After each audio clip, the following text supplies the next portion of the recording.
Okay, it's 7:01. We have a quorum. I would like to call the meeting to order. This is the Wakefield Commission on Disability Issues, October 4, 2021.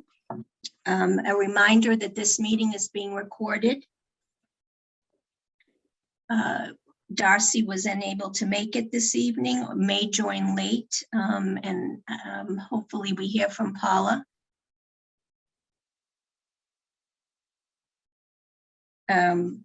First, I would like to do the Pledge of Allegiance. Lois?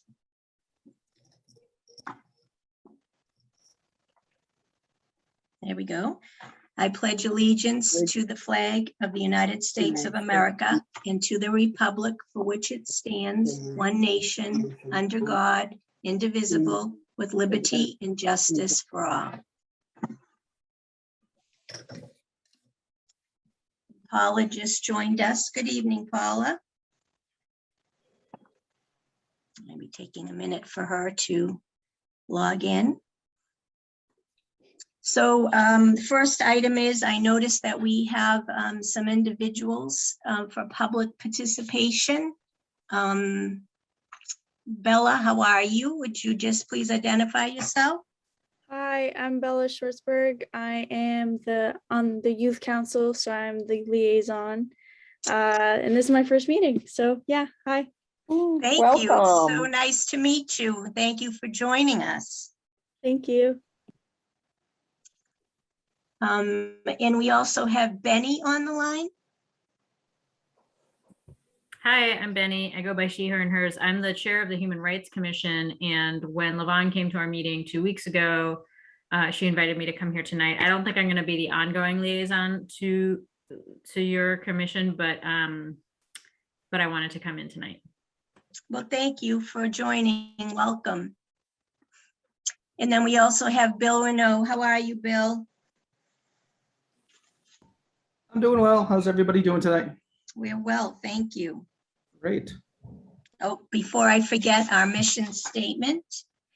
Our mission is to address the needs and concerns of our disabled residents and provide their full participation in the activities and services of Wakefield. The first item on the agenda is the approval of our minutes from the September 13 meeting. Would somebody like to make a motion to approve those minutes, please?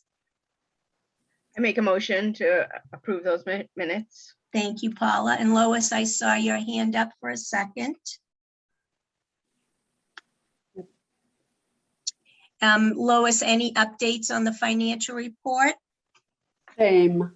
Same. Okay, very good. Thank you. Well, now I see on our agenda is our welcome to our Youth Council liaison, Bella. I'm very happy to have you, and we look forward to your participation. We had another young individual on the commission who moved and had to leave, and she brought a really great perspective to this commission, and we were really sorry to see her go. So we're looking forward to hearing some of your updates, Bella, in the future. So our next item is introduction to the Commission on Disability members. For those of you on the public, we have Lois Benjamin, Paula Thompson, Janice Mirabassi, Levon Coughlin, who is our secretary. Lois is our treasurer. Lorna Davidson Conley, who is co-chair, along with me, Marie Ray. So we asked Bill Renaud to join us to give us some updates. We have in particular, let's talk about town meeting, because that's been a hot issue and that is coming up. We've had some requests for accommodations, and Bill has been working with the town to make that happen. So Bill, do you want to go ahead and just let us know where we are at this point? Yeah, so we have a couple of letters that we received from a resident with a hearing impairment that's asked us to look into some kind of building on some of the accommodations that we provided last year. So tomorrow I have a meeting with the town administrator, the town moderator, as well as the reps from WCAT. So they're going to look at a bunch of options. We potentially will be looking at either bringing in someone to sign as well. So we would have that going on at town meeting concurrently, or potentially a kind of a teletype situation, so closed captioning that would be added to the to the feed. One of the issues that the resident had mentioned, there was some issues with a car alarm last year, so he couldn't hear outside. There were some other items that I don't necessarily believe are necessarily ADA related, more COVID protocol type stuff, but we'll try to accommodate as much of those as we can as well. So, but yeah, I think, it's been a good process so far. So, we were asked for the accommodations last year. I think for the most part, it worked well. A couple small hiccups, but those things are going to happen. So I think we're pretty close. We'll still have the same stuff that we had last year. So there's also the hearing devices will be there. So, so that's it. At this point, I've only heard from that one resident a couple of times. So if you're hearing anything else, just make sure it filters towards me. I'll be sending the messages out this week. We like to do it about a month ahead of town meeting to let folks know that if they would like to request anything, to contact me to make sure that happens. Okay. Anyone that does, I'll be sure to CC you folks so you know that what's going on.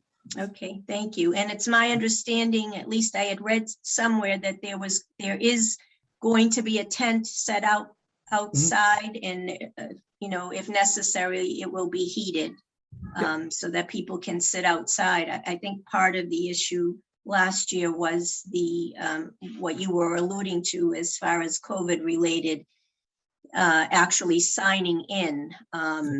So the sign in last year was right as you came into the door from the field house. So Right. Yeah, it was accessible. I would say it was, yeah. So I think the individual had some concerns about going into the building. So, Into the building, right. that'll be brought up with the moderator about what the process is there. So, he was also CC'd on the emails, so he knows what's going on. He's the one that makes those decisions. So I'll talk Okay. to him about that. Yeah.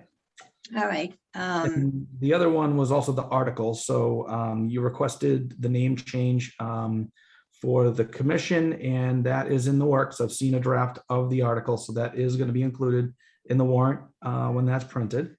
My expectation is it would just be on the consent calendar. So last year, the town moderator started what he would consider to be non-controversial issues. I mean, I'm assuming just dropping issues from the Commission on Disability Issues would be non-controversial. So I would expect that to be on the consent calendar. So that would go pretty quickly. So I don't think there's really a need for any presentation or, any of you folks to be there necessarily for it. So. Okay. All right. Well, I think some of us are planning to be at town meeting, and that was the other point I wanted to make, which I did make too when we spoke, is that for those of us that are there, if you need any kind of support, we will be happy to do that. At least speaking for myself, I'm happy to give you a hand if we need any kind of support. Terrific. And the update on the traffic sign, we had a sign up on one of the streets in Greenwood for a child that is deaf, that mom reached out to us. Yep, it's in the queue. So we had an issue with the sign. So the sign that came wasn't the correct one, so we had to reorder it. So we're just waiting on that to arrive. As soon as it gets in town, it will be installed. So I'd expect that within the week or so. Okay. Does anyone else have anything for Bill? So you mentioned, I'm sorry, a town meeting, you talked about closed captioning. Is that the cart, Lois? Is that what that, Lorna, is that the cart? That is that, would that be what that is? Well, they're looking, I think they're looking to actually do it. Okay, so no, the cart is a computer aided real time, so that Okay. when a person is talking, it's like a court stenographer's, Mhm. how they take down everything that a person is saying. This cart person takes down everything the person is saying, and it comes up onto the computer that is already set up for that person to be able to read what is being said. Right. So it's as I said, it's computer rated real time, so it's happening in real time, and there's less glitches Right. in the translation as opposed to closed captioning. Oftentimes, if you have our closed captioning on, you will see that there's errors where there's no errors in the caught stenographer's message. So no, it's actually two different things. Okay, thank you. Just want to mention the cart, if there is a cart person coming, they may want the names of the folks that are going to be speaking in advance so that they can get the spelling correctly and put them in. Yep. So they may ask for that. But it Okay. doesn't sound like there's going to be a cart, Bill. You're talking more closed captioning. That's what we were thinking, but the concern I have is obviously on the accuracy. So Right. it was something that we had been talking about. So Yeah. we're looking at both options right now. Okay, Yeah, so if we think it makes sense, the issue is that last year, the person that has been requesting the accommodations didn't ask for that last year. They weren't looking for that. They honestly just wanted to be able to read the lips. He said that's the best thing for him. So we for the most part, I think we accommodated that, but obviously there were a couple of glitches. So which is right. yeah, so I think what we'll do is we'll reach out to him at some point once I get a better handle on what WCAT is looking to do, and see if that's acceptable and if he thinks that's going to work for him. So, but again, we Okay, haven't had anybody else reach out to us. So, Well, maybe once you've published and made the request, you may. So at that point, I guess you Right. really can't make a final decision now until that period is ended, Yep. to see if there are anybody else with any other requesting any other accommodations. I can also say that, there's less cart reporters than there are ASL interpreters. So you may not even get a cart reporter unless that request is put in now. And we would be looking. actually, Yeah, the same with the ASL interpreters, unless you get a request in now, it's pretty unlikely we'll get it if you only leave them 2 weeks to find it. And they probably need two interpreters to cover a town meeting. Yeah, so what I've been reading is that it's about a 21 day is what they want to see. So, we would be hoping to make a decision on that within the next couple of days. So, I think that if we think it makes sense to move forward, we'll end up doing that and giving us enough, we give ourselves at least a month to make sure that happens. Mhm. And you will need to request 2 interpreters if it's more than an hour meeting. Okay. Good to know. I have a question, Bill. Sure. I've heard of people being feeling that the new location for the meeting, because it's not on public transportation, could be an issue for people. Do you know if that location change is permanent, or is this just for the COVID outbreak? I believe it's based on the COVID issues because they don't have the ability to have the outside there because of sports at the other field. I think that's the reason that the town moderator did it. That's not necessarily a requirement to have it on a bus route. I mean, there's plenty of towns that don't have buses, right? I live in Middleton. Ours is not accessible. And this was brought up actually last year by a gentleman. So, and we discussed that at one of these meetings.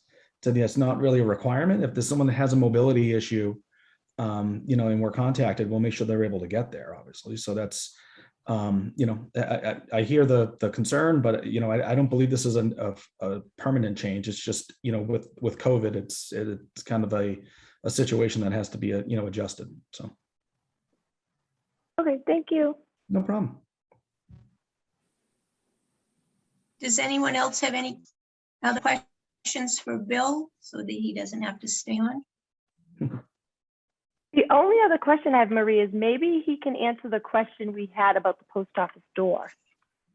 He and I spoke about that, but Lois, do you have I have some information you might be interested in. Sure, go ahead. Okay, the commission about 10 years ago checked on because it is a, let's see here. It is a national, let's see, national, it's on the National Register of, shoot. It's an old building, so it can't be, nothing can be done to it. It's on the register. Yep. Historical what- building. Right, and the other thing I want to add to that, Bill, if you don't mind, Sure. we did try that about 10 years ago. Nothing could be done to it. My suggestion might be to talk to Paul. He's the let's see. Postmaster General. Oh, Kevin Paul is, I'm sorry, I got it mixed up. Kevin Paul, I can give you a phone number if you like, it's the post office. Oh, He's yeah, the sure, please. Postmaster as of now. Okay. It Yeah. could have changed by then. It's, Oh, I have his information. Yeah, we have to share information for addresses and stuff. Yeah. So I already deal with them. okay, 3831, Yep. Okay. okay. So what I'm hearing is we were talking about putting in suggesting a door, correct, Levon, that you could just Never. press and it would open on its own? Yes, And what- yeah, like I drove by it this weekend and then I drove by the library and I said, oh, there's not one on the front door of the library, but then I went around to the other side and it's like, oh, there's one on the other side. So I thought, why couldn't they just put a door like that on the front of the post office? Just a door that you can press the button. We've all seen them. So even though it is on the National Registry, Register, they you can't cannot- modify it? They No. can't No. Yeah. It was, let's see, hold on here. In the 30s, that building was built. It Yeah. cannot be changed. Zero, nothing. Yeah. Can be changed to it. That was brought up 10 years ago. So, nothing can be done. Yeah. If there was damage to that door, couldn't it, I mean, it would have to be fixed or something like that, correct? Or replaced if, let's say there was, that termites took over and, the thing just kind of collapsed. I mean, there's not going to be able to replace the exact same door, but you could replace maybe the door with the same type of architecture, but with updated mechanisms inside so that if a button's pushed outside, it automatically opens up the door, but could still stay with the same architect of the door, can it? I don't know, I'm just curious. I would say no. I would say no. I'm trying to. Another one. Shoot. So the historic buildings end up with exemptions. That's what it is. So they're not mandated. They don't have these are the same set of rules. So, it doesn't mean that they can not have to do it, but they essentially have an off ramp from having to meet the ADA. That's how it works. Right. What about the rear entrance? I know before the ramp was built out front, I was trying to get into the post office and had a toddler and an infant in a carriage. And they Right. said, oh, sure, you can get in. And they walked me all the way around the back of the building. And then I went Right. all the way through the inside of the post office Right. to mail my package. Now there's a ramp to get in, but I wonder if that door can be be made to be more accessible, because that's not an issue out back. Right. Typically, the trigger is when they're doing work. That's when that would happen. I mean, we can write a letter or something that says, "Hey, we'd really like to see this happen," but there's no trigger for them to have to do it. Well, maybe we should put something in writing just to have it in writing so that if they do have to do something, we're on record of making the request. Can I make a comment? Sure. That building, the door in the building was created in 1936. So the National Register and it cannot be changed. It's a historic building also.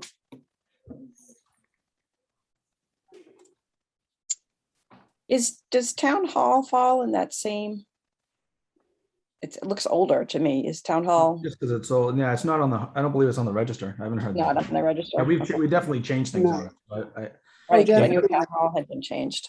right. Or was there has the to be a- library on the register? Because they did a major renovation there.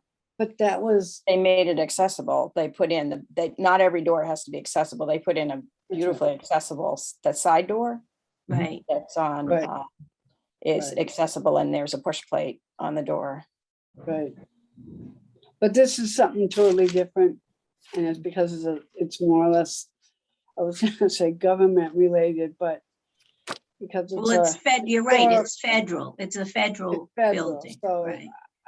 that's my thought. I don't want to say too much. I just, just wanted to let you know where that came from. Also, I think would, that I side like door- I like the idea of submitting a request in writing and just see what happens. I mean, they can deny it, but I like the idea of just going on the record and letting them know that it's important to the townspeople of Wakefield that the post office is accessible to more people. I think we should take a vote on whether or not we want to submit a letter. I would like to second that idea. Is that Paula? Janice. Oh, sorry. Sorry, it was Janice, and I would Yeah. like to second that idea. I think that's a great Okay. idea to have it All on. right, well then let us take a vote to write a letter to the post office regarding some better accessibility into the building. I'll just go by roll call. Paula, Yes. Lois. Just This want- is to write a letter, Lois, just to Right, write a okay. letter. That's fine. Okay, yes. Levon Yes. and Janice, Yes, Lorna, Yes, and I vote yes. So all in favor. Levon, would you like to take a stab at that? To just start to draft that? Sure. And Bill, what is the protocol? We just copy you on it? How do We we can do that. handle that? Yep, that's fine. You can just copy me on it. Okay.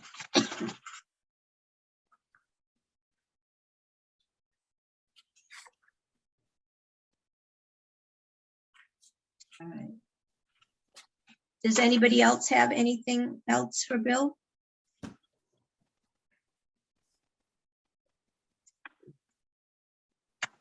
All right. Well, have a No, good was night. it- Not? were we gonna ask him for an update on grants or something like that?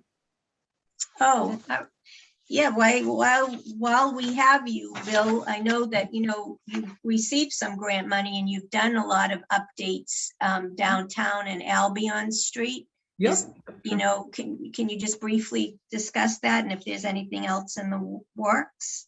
Yeah, so we have a few things. So we received a $400,000 complete streets grant for Albion.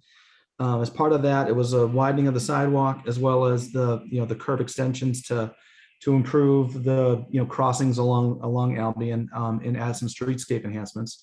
But basically, what ends up happening is that whole road for that stretch becomes now completely ADA compliant on the sidewalk and pedestrian realm.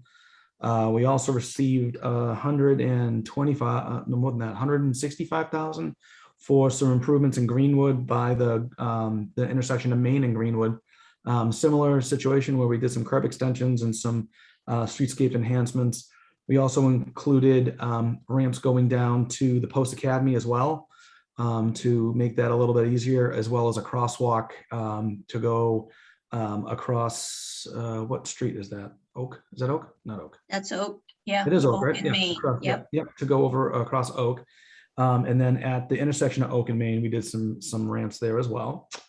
We also received a $45,000 grant to update floral way. So right now it's a gravel walkway that gets eroded a lot, and it's a pain if you're in a wheelchair, if you're in a pushing a stroller or any of those things. So what we're doing with that is we regraded it to keep it at the under 5%, so it has the ADA access to be able to wheel up and down on it, but then also the cross slope as well. A ton of drainage enhancements too. So we're doing some stuff that rolled in with the cleaning up of the lake as well as part of that project. So $45,000 for that. That's some more ADA related stuff. So that's sort of where we are right now. We've got some other grants, but not really ADA related per se. I was unsuccessful in getting one for the update of the transition plan. That was unfortunate, but we'll be going after. I think we're looking at potentially construction of a new ADA access for the on Albion Street. What's that building? The Arts Building. Is that what that's you're the talking? one. Yeah, but I can't remember the name of it. It has a name. Cultural Exchange. Oh, that's it. Albion Culture Exchange. So yeah, so thank you. So there's a couple of options there that we're looking at. One would be, there's a side door to the left of the main entrance. We're looking at that as an option for a ramp there to allow folks to get in through there and basically be right next to the elevator. There's also an option looking at the rear entrance as well. So the rear entrance has a vestibule and would have a little bit more changes and stuff that would be needed. Right. But we've been working with the ACE folks. They had some money set aside for it, but they didn't end up with enough money to be able to construct it. So we're looking at that as another option. So that's kind of where we are.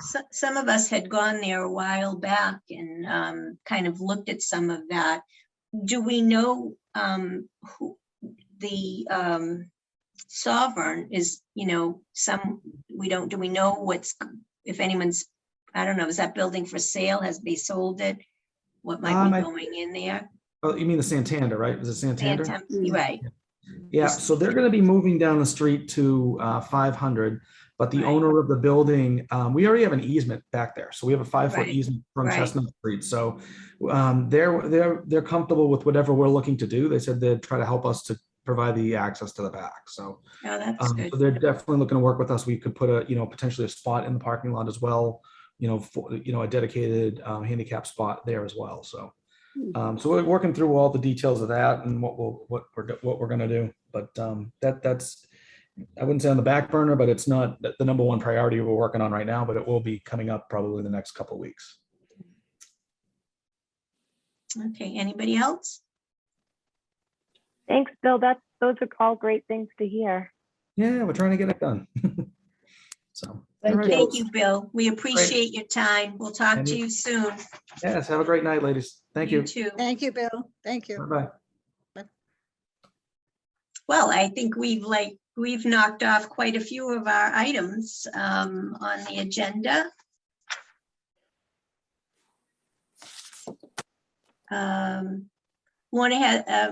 Lorna has on here update on WCAT and if they might be able to support an outside showing of Intelligent Lives. Levon, had you investigated that?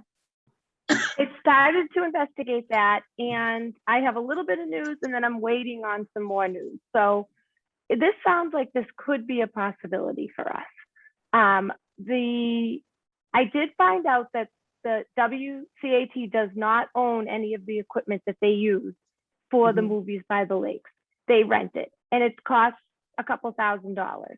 So if we wanted to rent something like that, that's about, I don't have the exact numbers, but we're looking in the thousands to rent the equipment. I did talk to, I think some of you know that my stepfather recently, he retired about a year and a half or 2 years ago as the director of WCAT. So he has some connections there. And I did get Ryan Boyd, who is the head of WCAT's email. I did send him an email, but I have not gotten a response back. So I'm still on it. I'm on the case. I got my stepfather actually working for me on it. And he's willing to come to our next meeting. He's gonna go down and talk to Ryan and see what kinds of things we could do. I talked about, and I wanted to put this out to you guys too before he did it, but some ideas I had was we could do like a double feature, maybe show the Intelligent Lives first before one of the movies by the lake. Oh, yeah. And maybe we could cost share the cost of renting the equipment. So that was one idea I had. Another idea I had was, well, we could just do our own showing down there with the help of WCAT, obviously, because I don't know how to set up that kind of equipment. But we could just do our own. I did talk to Tom Stapleton, that's my stepfather, who was the ex-director there. And he said that you really can't have the movie show until the sun goes down, because, you know, you can't really see the screen. So you know, depending on the time of year, you would have to start like around 8 o'clock. I think that's the time they usually do it. And you wouldn't want to do it in April because it could be pretty cold down there, especially by the lake. You get the wind whipping across the lake. So you wouldn't want to do this until like the summertime, really.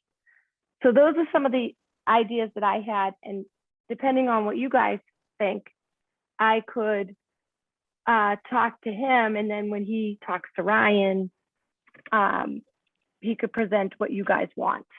So those are just some thoughts I had. Levon, could you explain, or could somebody explain for Bella and Benny what Intelligent Lives is? So, because they're, Paula, I don't know if you want to do that. Paula, that'd be great. Sure. So I think one of the things that we're hoping to do as a commission is to increase the community's knowledge that we exist and that we're here to support people with disabilities. And one of the ways that we were hoping to do this was through a showing of Intelligent Lives, which is a movie that goes through the story of 3 different people and kind of their journey and just how the importance of high expectations and kind of what made their journey successful. It's a little bit over an hour, and so we thought that we could invite the general public, but also schools, you know, community partners, maybe businesses that wanted to hire some people. The focus of the movie is more on intellectual disabilities than other kinds of disabilities. But we thought that that would be really helpful. And it's something that's used in this manner regularly. And so there's all kinds of kind of guides that we could use to kind of facilitate conversation. We've talked about, you know, do we have you know, some people who are available to talk, kind of what angle we would want to focus on, but there's lots of tools out there to support us in showing the movie. Right, we had talked about potentially having a panel discussion after the movie, and we felt at the time that the focus would be work-related or job-related. And now we, you know, have Biddy and Bose that moved into Melrose, which would directly, you know, tie into this, and they may be, you know, a good resource for that panel. In which case we would really want to target the businesses in town to come to this. So we talked about the usage on the lake in the event that we're still in the midst of COVID and we can't do the theater at WCAT at the high school. And have we discounted the Galvin? I'm trying to recall if we talked about potentially doing it at the Galvin. Did we think maybe the acoustics weren't good enough there? Because it's certainly a big space. I think we discussed it, but it was, you know, the COVID protocol or no COVID protocol, from what I remember.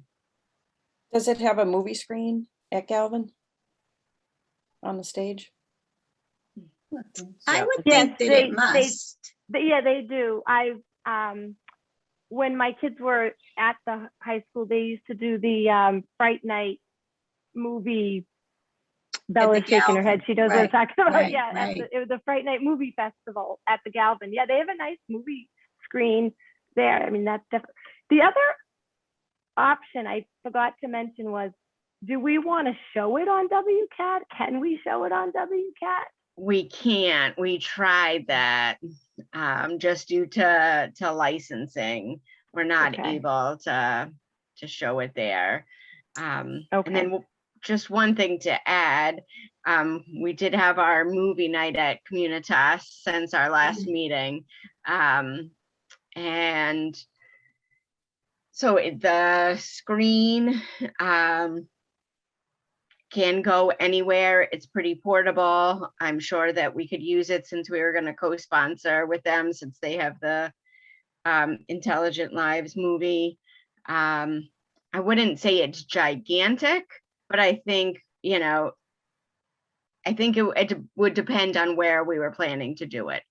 You know, it's definitely not the same size as the one that WCAT uses at the lake, but it's a substantial size, and we definitely learned exactly like what Levon said.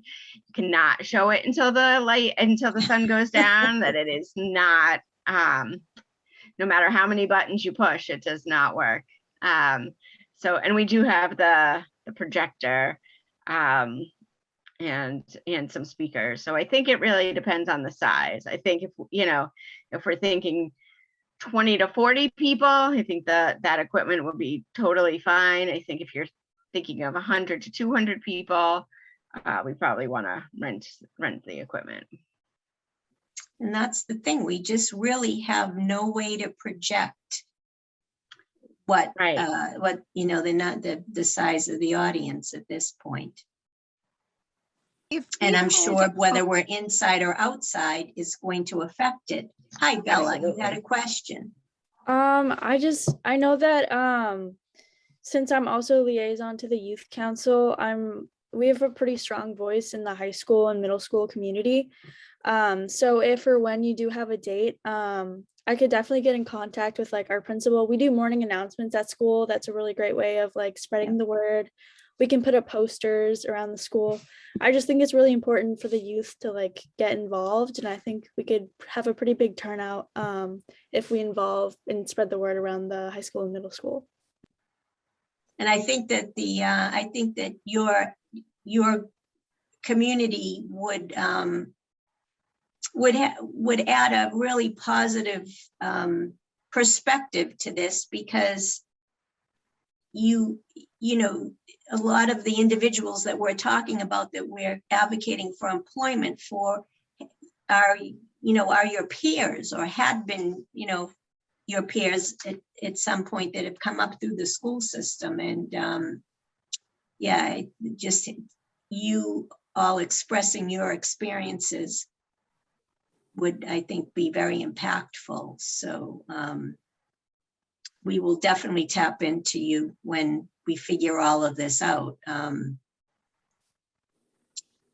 We need to decide, because we were really disappointed to not be able to pull it off last year. And so this outdoor thought of doing it outdoors was like the alternative, so that we don't have to go another year without doing it again. But that was a good point, that if we do it, it's got to be late. I think that we should know by January whether we can do it indoor or outdoor. I think by January, we should know exactly where this COVID is going, or at least where we're standing. Because the numbers are starting to come down. More people have got vaccinated. Of course, many more people still need to become vaccinated. But maybe by January, we'd be able to make that decision as to whether we can hold it inside, which I'd prefer if we could hold it inside. Because fighting the elements outside with wind factors and Right, so if you have a hearing mosquitoes and everything impairment, else, So I'm wondering if we can hold off. I mean, if we decide in January, or have a better idea in January, we still have enough time to have it done indoors, and whether that's at the Savings Bank or maybe the Galvin. And I can't remember whether we had looked into the Galvin before or not, and I just don't remember it. I don't remember us looking into it, but I don't know why we haven't considered it more, only because of the size. Even if given its size, we could do we would have more of an opportunity to distance there. There's going to be no opportunity to distance at the Savings Bank Theater, but we definitely would have an opportunity to distance at the Galvin. I mean, it would be some work. Obviously, you'd have to tell people every other seat or whatever the protocol is. And I don't know if the Galvin, that's the other thing, are the schools hosting any outside events like this yet? I mean, obviously town meeting isn't going there for a reason. They can't do it outside and they're not willing to do it inside. So the only other thing we could do would be to limit, we could host it, choose a date, host it, and we would have to limit the capacity. If we will, if we wanted to social distance, we would have to limit the capacity. And maybe that wouldn't be a problem because maybe we wouldn't, we obviously want a big interest and we want to be able to advertise it. But What if then, I think Lorna's saying that around, sorry, Lorna, I didn't see your hand up.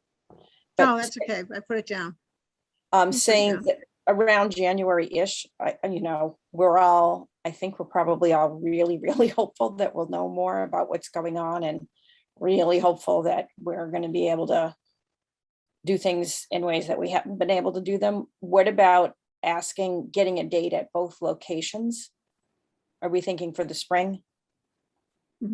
And that was what we had planned last year, that initially the April timeframe. So if you get a date for each of the locations and then sort of make a closer to game time decision. So whenever we start really advertising for this, after we see what happens in January, make the decision about which place we want to hold it and if we can hold it. And then when we start the recruitment, we obviously need to have the place and the date in order to do that. And are you also thinking about maybe getting out of town people that could be potential employers like, Stop and Shop and Market Basket, and they're not in the town, but they employ people from the town. Certainly, the bigger places, Target and Jordan's Furniture and all of those places that really we could maybe do some footwork to pull in employers and maybe work with the Rotary Club. Yeah, I think the Rotary makes a lot of sense. I think we had talked a little bit about doing the, inviting like the CPACs from other towns and things like that, but really wanted to make it pretty like Wakefield center, since we were really hoping to kind of raise the community's awareness that we existed. And I think, in terms of actually like getting people jobs, there's a consortium that exists for all the disability agencies that work together to kind of outreach to those places, kind of at the higher levels to get those positions. So I think it could also get a little tricky. Not that we shouldn't do it, but I just think there's so many different kind of pieces to it. Invite them to be part of. Invite, absolutely. And just any of the agencies that might, I think, have an interest in doing it, just, reach out and say, we'd like to do it with you. And we'd like to do this. Would you like to do it with us? And how would you like that to happen?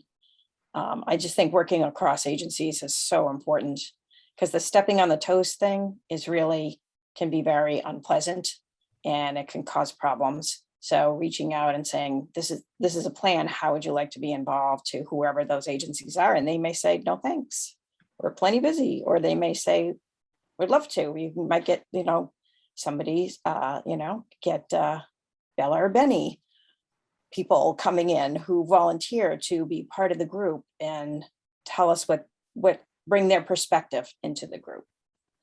So I do a lot of making work for other people when by getting their agencies involved, but it just makes it, I just think it makes it so much better. Just my thought. Paula, what is that, or this DDS, and then what is that other state organization that provides support? Mass Rehab. Mass Rehab, that's what I was thinking about, yeah. And then there's also the Department of Mental Health. That's also based out of Wakefield for the Metro North area. And the I don't know if Department of they're- Children and Families. They're all right together now over there in Harvard Mills. I don't know if they're a separate agency, but there's also SHIP.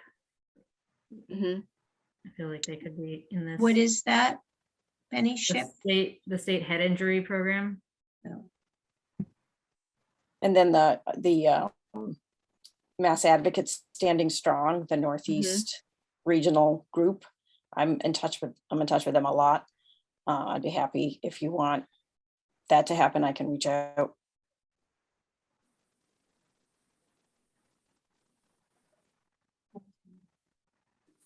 I like that group because it employs people to deliver the messages and do the work. It's a very really strong self-advocacy organization. Okay, so for our next meeting, I'll dig through the meeting minutes. We had a couple of brainstorming sessions on this, and send those out to everybody, especially those who weren't here, so that you can review and see, see the path that we were traveling. And, at our next meeting, let's try to get our arms around,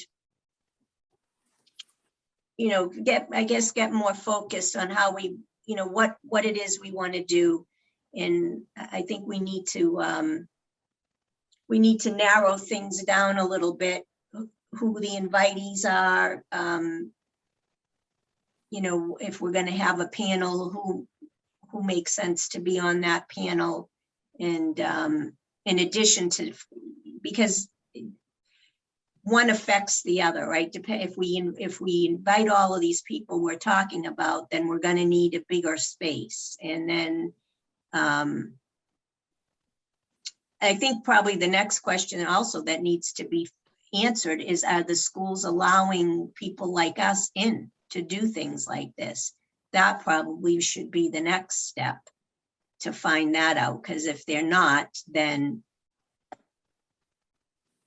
the plan B may have to be Well, something they may not outside. know either, because if we're thinking of April, they may not know what's going to take place, Right. They at that may time. not. You're right, they may not. I mean, we're all still here and not at town hall in that meeting room. So yeah, I don't know where the schools are at. I'll go back into my notes to see.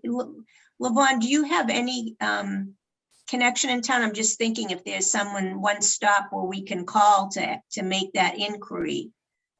What about, can I would contact the principals of the Galvin and the high school, because they would know, what's Okay. going on at the schools, and they know, like at the school that I work at, we have all kinds of directives that are coming from the superintendent's office down. So they would know all of that. They would Okay. that's who I would email to ask, can we even schedule an event at the school? That's what I was thinking also. The different person that runs the high school, or other schools in town, different schools. I know Each one. Lorna has the email for the high school principal, but there is a new principal who just started at the Galvin Middle Galvin. School, and I don't know her name. So we might have to call to to find out what her name is. I could find out, but I don't know her name offhand. Okay. Right. Okay, Lorna, would you want to reach out to the Wakefield High School principal? You're on mute. Sure. Can't All right. you, couldn't read my lips on that one, huh? Yeah, I could, but I just thought, for the closed caption, we should have it live. Yeah, yeah. All right, and I'll reach out to the middle school. Actually, I'll reach out to a friend of mine who works there as a para.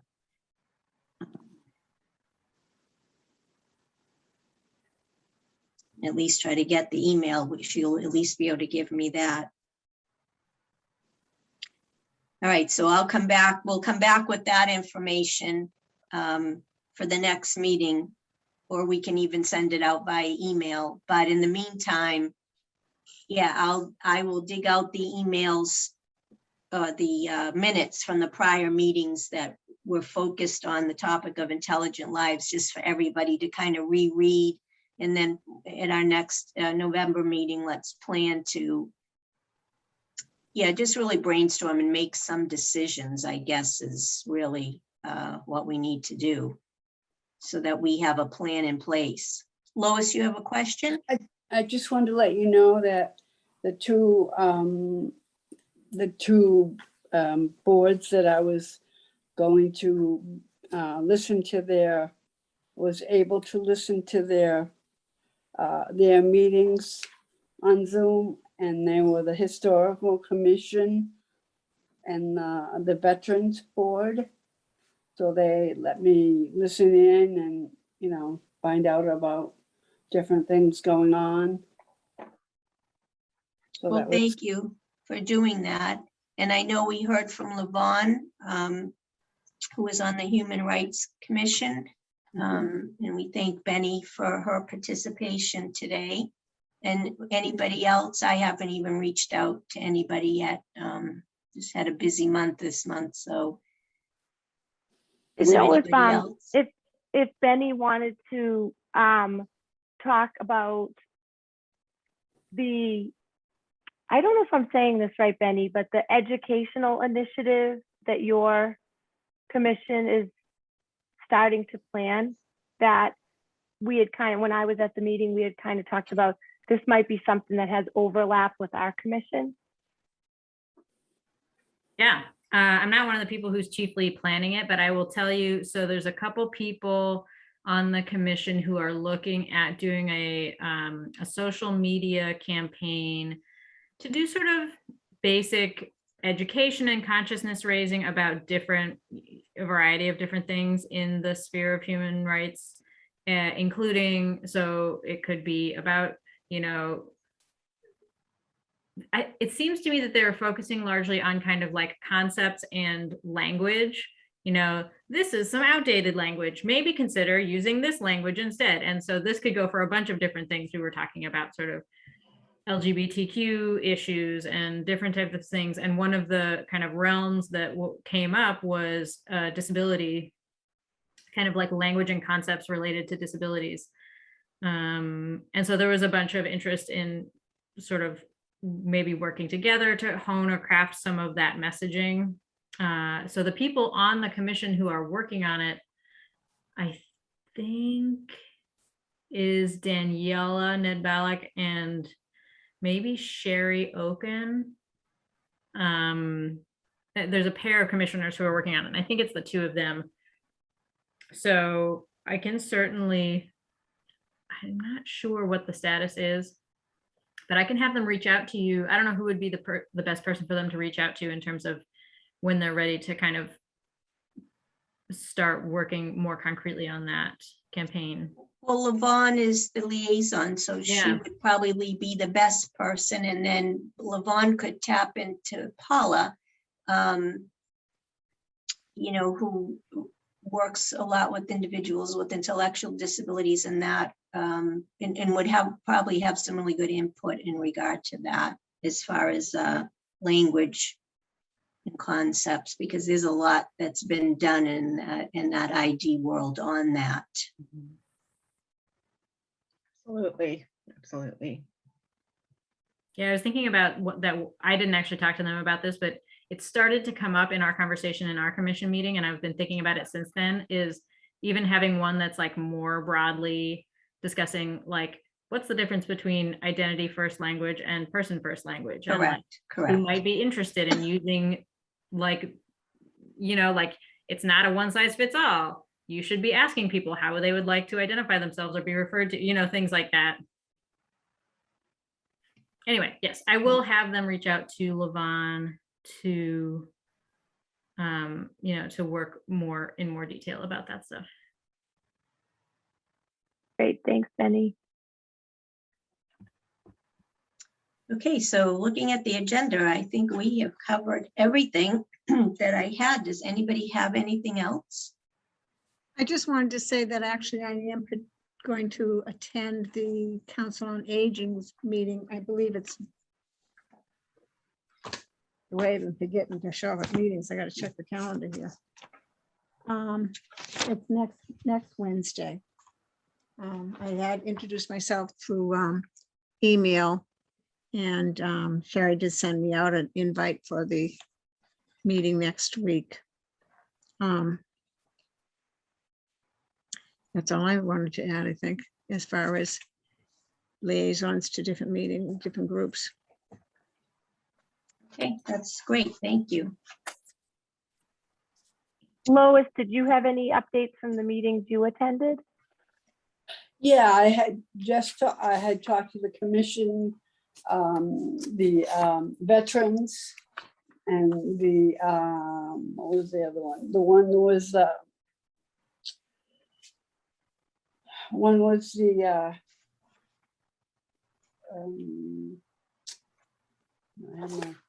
Did you say it was the historical commission? The historical commission, and then the veterans board.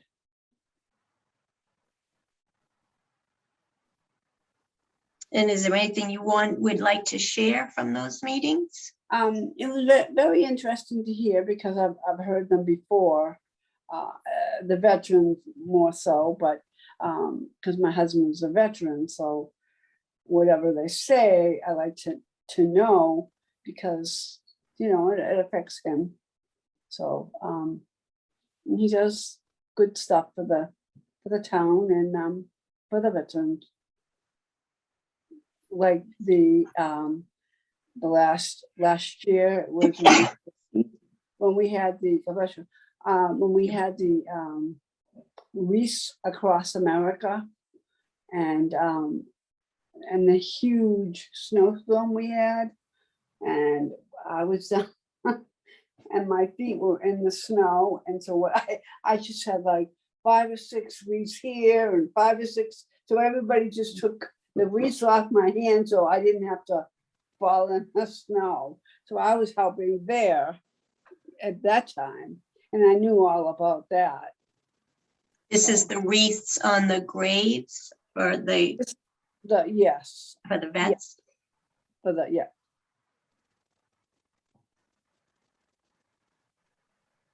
Lois, is there any update on the Traffic Advisory Commission that we No, should know about? there's really nothing.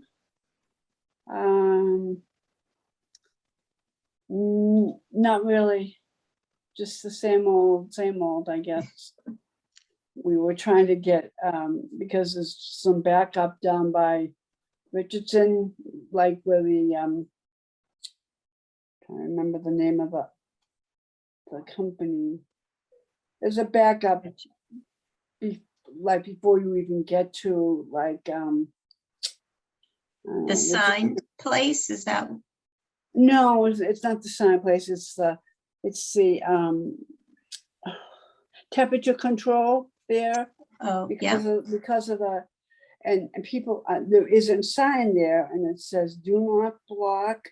So Oh, you yeah. go for, and we brought the Dan is on the, and myself was on the traffic advisory, so he had brought that up, but we haven't heard anything.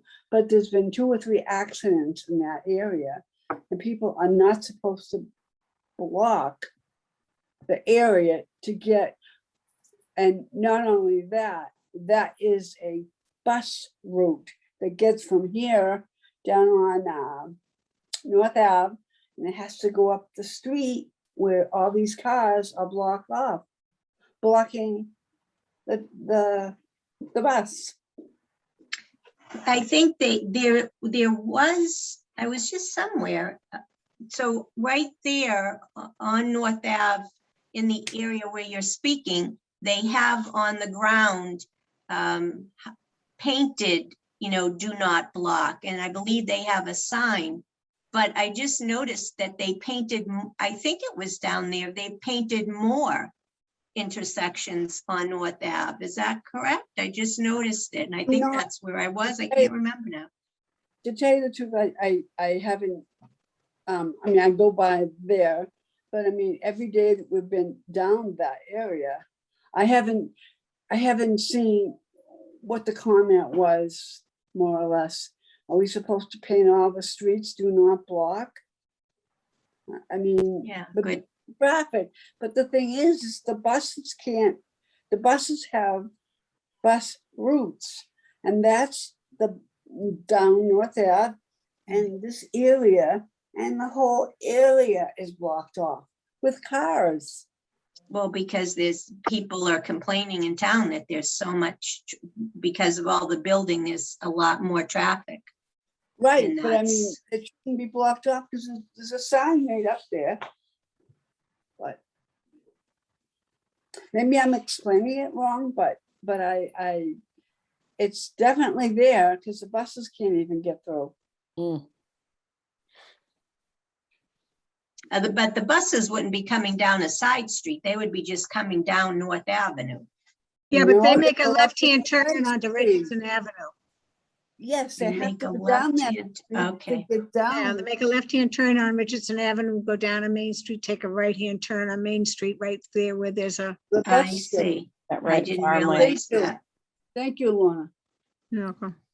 I just, Got it. Haven't ridden on the bus for a very long time, and never in Wakefield for sure. Only my hometown of Everett, we used to ride the bus. Back Yeah. in the day when we only had one car and Dad took it to work, so. yeah, I have a question for Benny. Did you invite everybody in this group to, or did your commission invite everybody in this group to the Training Active Bystanders meeting that's Wednesday night? Do you know? I know the Wakefield Alliance Against Violence, all those folks are invited. Is it something that's open to the public? It's open to the public, yeah. I saw it somewhere, maybe in the item. I definitely saw it posted. yeah, it was in the item. Well, if anybody has the time to do it on Wednesday night, I would love to encourage folks to attend. I think that it is very relevant to the Disability Commission to basically learn how to intervene in a positive, in a way that's as positive as possible in a situation to help other people. And so if it's on Wednesday night, and if you need, where and when? it's online, right? I think it's just an online Yeah. event. It's an through, online event, it's virtual. I would ask that if you are interested to sign up like as soon as you can. And there's no chat here. I'm trying to think what's the best way for me to send the link to you to sign up if you're interested. I can send it, I guess. If you just can send it to Marie. Levon, she can get it out to everyone. Sure. Yeah, we don't have chat, I guess. What's Okay, the chat. event called? Because I'm putting it, I want to put it into the Called notes. Training Active Bystanders, right? I think. Mhm. So I'm looking at my Yeah. record. my And it's registration. Wednesday, I think it's Wednesday, 6 to 8:30 or something like It that. is, yes, yeah, it's this Wednesday, 6 to 8:30. It's an Eventbrite event, if you've been on any of those during COVID. So it's easy to sign up, and they just send the link directly to your email, and then you just join when it's time to join. Training, Training active bystanders, basically meaning that when you see a situation that's going on, because I work in sexual violence field, it's something that's done very frequently. This is the kind of training that's done in this field. If you see something going on, you see somebody being harassed, how in any way, how to step in. But I really do think it applies to everything across human rights, but also across disability issues. You know, if you saw somebody being harassed, I think it's great training for young people learning and what can I do? What are the options? How do I stand up? How do I get the people around me to stand up? Basically, you know, it's sort of an environmental thing to get folks to think about the concept that it's not okay to be doing what you're doing. And I want to let you know it's not okay to be doing what you're doing. And a whole bunch of us think it's not okay for you to be doing what you're doing right now. I think that's sort of a really simple way to describe it, but they're gonna do it much better than I did. and what's the website? We're gonna send an email, Lois. Benny will send Levon an email, and Levon will. Okay. Do you mind, Levon? I'm sorry. Just sending Not it at out all. to everybody. I don't mind at all. Thank Nope. you. Is there anybody that signed up for it? No, because that's Council of Aging meeting that. The during conflicts, the yeah. same time. Yeah, I'm signed up. And I can't wait. Would you be willing to come back at next meeting and just kind of give us the highlights of what you've learned? Sure. You can. Sure. And if Benny comes back, you can also join in the discussion. I'd be very happy to do that. Okay, great. Does this organization provide this training frequently? I mean, so that if you can't make it this time, you can make it another time, do you know? So we co-sponsored 3 rounds of it with Wave, and this is the 3rd one. I don't know that we'll be able to co-sponsor any more of them. It's run, I'm not sure. So they do these trainings all over the state, all over the place. But I don't know if they have like a centralized kind of place where you can go to find when the next upcoming one is. I'm not totally sure. Especially if it's going to be online now. Yeah, exactly. So that's Right? super I mean, accessible. it will be a lot more accessible.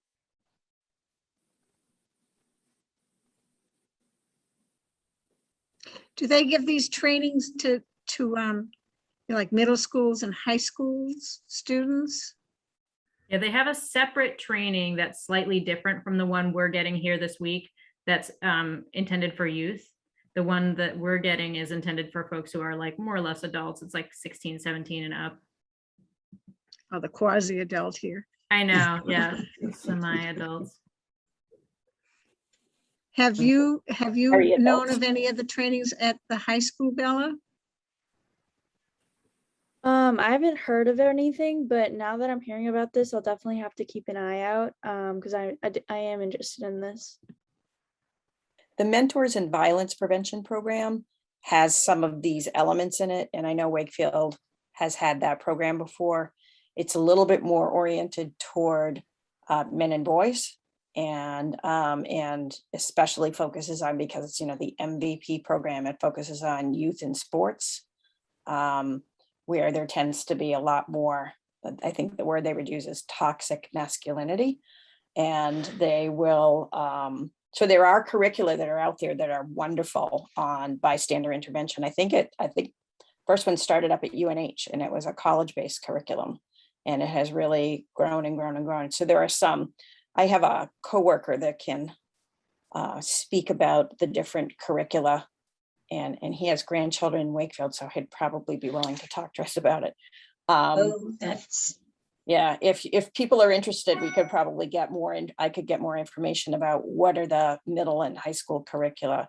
And then there's the one that Triangle does, is really, part of that is bystander intervention. It's not mostly, it's really mostly, self-intervention, but it includes bystander intervention in their curricula.